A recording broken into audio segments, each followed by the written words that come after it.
Hello everyone, today we are going to discuss about the evolution. आज की class में हम एवोल्यूशन चैप्टर के बारे में डील करेंगे।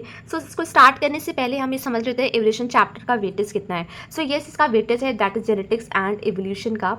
जेनेटिक्स एंड एवोल्यूशन का है वेटेज दैट इज 20 मार्क्स का, राइट। सो यस, देखते हैं एवोल्यूशन क्या है, what is evolution. So yes, ये जो सीरीज है it's kind of revision series, तो इसमें हम रिवाइज करेंगे चीज़ों को। तो देखते हैं एवोल्यूशन क्या है। एवोल्यूशन एक ग्रेजुअली होने वाली प्रोसेस है, ग्रेजुअल प्रोसेस है। ये कोई मिनट में सेकंड में होने वाली प्रोसेस नहीं है। तो यस, ये कैसी प्रोसेस है? ये प्रोसेस है जो कि ग्रेजुअली होती है, धीमे धीमे होती है। Million and million of years लग जाते हैं एवोल्यूशन को होने में। सो यस, अगर हम देखें इवोल्यूशनरी बायोलॉजी के बारे में कि इवोल्यूशनरी बायोलॉजी क्या है, what is evolutionary biology, that means कि study of the history of life form के हिस्ट्री के बारे में स्टडी करना, that is the evolutionary biology. Next we are going to discuss about the origin के बारे में डिस्कस करेंगे। सो यस को स्टार्ट करेंगे। दैट इज जो ओरिजिन हुई थी, जब यूनिवर्स की ओरिजिन कब हुई थी, that is 20 billion years ago पहले हुई थी ओरिजिन ऑफ द यूनिवर्स के डेटाज। आप जितने भी डेटा हैं ये सब आपको अच्छे से याद रखनी है। एंड यस, हाँ, अब यहाँ पे देखते हैं जो आपकी एनसीईआरटी में है, बोला स्टेलर डिस्टेंस को हम मेजर करते हैं किस में? स्टेलर डिस्टेंस को मेजर करते हैं लाइट ईयर्स में। अब क्वेश्चन ये आता है कि what is stellar distance. Stellar distance को मेजर किया तो जाता है लाइट ईयर में, लेकिन स्टेलर डिस्टेंस है क्या एक्चुअली में? सो यस, स्टेलर डिस्टेंस होता है दैट जो अर्थ है एंड जो स्टार है, अर्थ और स्टार के बीच की जो डिस्टेंस होती है उसको हम क्या कहते हैं? स्टेलर डिस्टेंस कहते हैं। एंड इसको हम मेजर करते हैं किसमें? लाइट ईयर्स में मेजर किया जाता है स्टेलर डिस्टेंस को। अब यहाँ पे हम देखते हैं जो कि ओरिजिन ऑफ, जब यूनिवर्स की हम बात करते हैं तो वहाँ पे क्या आता है, दैट इज एक थ्योरी आती है जिसको हम कहते हैं बिग बैंग थ्योरी। क्या कहते हैं? बिग बैंग थ्योरी कहा जाता है। अब ये बिग बैंग थ्योरी क्या कहती है? बिग बैंग थ्योरी ये बताती है, big bang theory attempts to explain the origin of universe. यानी कि यूनिवर्स के ओरिजिन के बारे में ये बताता है।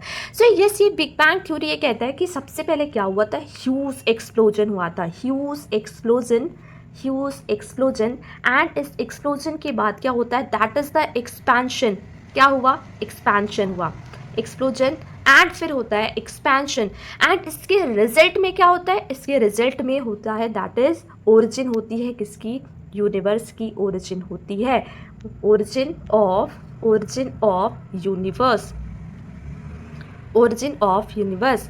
और ये 20 बिलियन ईयर्स अगो पहले ये ओरिजिन ऑफ यूनिवर्स में हुआ था। And yes, it comprises galaxies.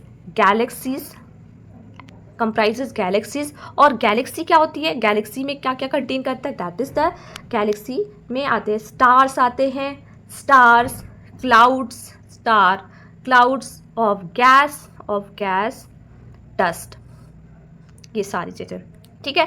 अब यहाँ पे हम देखते हैं ओरिजिन ऑफ अर्थ के बारे में। देखते हैं ओरिजिन ऑफ अर्थ की ओरिजिन कब हुई थी? That is 4.5 billion years ago, 4.5 billion years अगो, ठीक है। अब यहाँ पे हम नेक्स्ट बात करते हैं, जब यूनिवर्स एक्सपैंड हुआ तब क्या क्या चीज़ें हुई? यूनिवर्स के एक्सपेंशन के बाद, मतलब जब यूनिवर्स एक्सपैंड हुआ तो कुछ और इवेंट्स भी हुए होंगे। सो यस, यहाँ पे हम देखते हैं, ठीक है। तो यहाँ पे आप देखो, that is big bang theory, ये हमने डन कर लिया, unimaginable in physical term. And universe expand हुआ। अब जब यूनिवर्स एक्सपैंड होता है तो उसके बाद कुछ इवेंट्स हुए होंगे, है ना। इवेंट्स के बारे में डिस्कस कर लेते हैं कि क्या क्या इवेंट्स हुए थे। सो यस, टेम्परेचर जो था, टेम्परेचर क्या होने लगा? धीरे धीरे कम होने लगा। टेम्परेचर केम डाउन एंड क्या फॉर्म हुआ? हाइड्रोजन एंड हीलियम फॉर्म हुआ। एंड जो गैसेस थी, गैसेस कैसे होने लगे? कंडेंस्ड होने लगे। And yes, they form the galaxies of the present day. Okay, अब यहाँ पे हम नेक्स्ट बात करते हैं, that is the hypothesis of origin of life. Hypothesis के बारे में बात कर लेते हैं, क्या क्या हाइपोथेसिस थी? That is regarding the origin of life. So yes, okay, तो there was no atmosphere on early earth, water vapour, methane, carbon dioxide and ammonia released from molten mass covered the surface, and the UV rays from the sun broke up water into hydrogen and oxygen, and yes, and lighter and yes, just a minute, hydrogen and oxygen, and the lighter hydrogen escaped. So oxygen combined with ammonia and methane, और ये क्या form करता है, that is water form करता है, carbon dioxide and that is other content को form करते हैं. अब इसमें यहाँ पे हम देखते हैं, इस हम इक्वेशन को फॉर्म कर सकते हैं, बना लेते हैं, सो दैट ये आपको आसानी से समझ में आए. सो फर्स्ट इक्वेशन कुछ इस तरीके से बन गया, that is water, just a minute,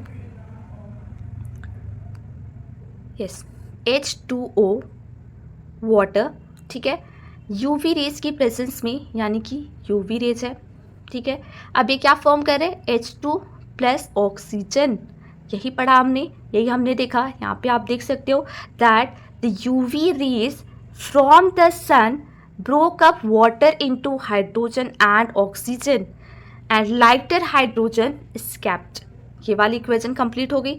अब हम नेक्स्ट बात करते हैं, दैट इज ऑक्सीजन, जो कि कंबाइंड हो रहा है विद अमोनिया एंड मीथेन, के साथ, जो कि क्या फॉर्म करेगा, water, carbon dioxide and others. तो यहाँ पे हम देख सकते हैं दैट इज NH3, जो कि अमोनिया है, CH4 मीथेन. जब ये मतलब इसमें से जब ये ऑक्सीजन के साथ जब ये कंबाइंड हो रहे हैं, तो ये क्या फॉर्म कर रहा है, कार्बन डाइऑक्साइड. मैं यहाँ पे लिख देती हूँ, जगह की कमी है. कार्बन डाइऑक्साइड प्लस वाटर, और क्या फॉर्म करेंगे, that is other content form करेंगे. क्या फॉर्म करेंगे, अदर कंटेंट, ठीक है. ओके, आई होप आपको ये रिएक्शन अच्छे से समझ में आई होगी. एंड इसके बाद क्या होता है, इसके बाद आप देखोगे the ozone layer was formed, ozone layer form हुई as it cooled the water vapour, जो कि रेन की तरह गिरे, फेल एज रेन, और डिप्रेशन को फिल किए एंड फॉर्म द ओशंस. अब यहाँ पे आप देखिए नेक्स्ट लाइन में क्या है, life appeared 500 million years after the formation of earth. यानी कि अर्थ के फॉर्मेशन के बाद लाइफ कब अपीयर हुई, that is the 500 million years बाद life appeared 500 million years after the formation of earth, that is almost 4 billion years back. So yes everyone, आज की क्लास में इतना ही रखते हैं. नेक्स्ट क्लास में हम पढ़ेंगे, that is as you can see here, हम पढ़ेंगे थ्योरीज के बारे में देखेंगे थ्योरीज कौन कौन सी थी, क्या क्या थ्योरीज आई रिगार्डिंग द